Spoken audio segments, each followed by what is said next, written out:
lamlanbi ng burulaga potapong kangre ay giwakal masino nung sinugihang nasaran kamoy na Paurat lima nung siba say Kauhan bino haksang Kataway Gakay na lipaw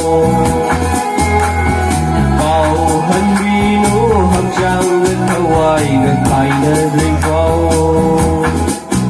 Yeah La la la la la la la La la la la la la la La la la la la la la La la la la la la la la la la la la la la la la la la la na na na na na na na la la la la la la. Thank you. Kato rin ba? Doon yung mating sabi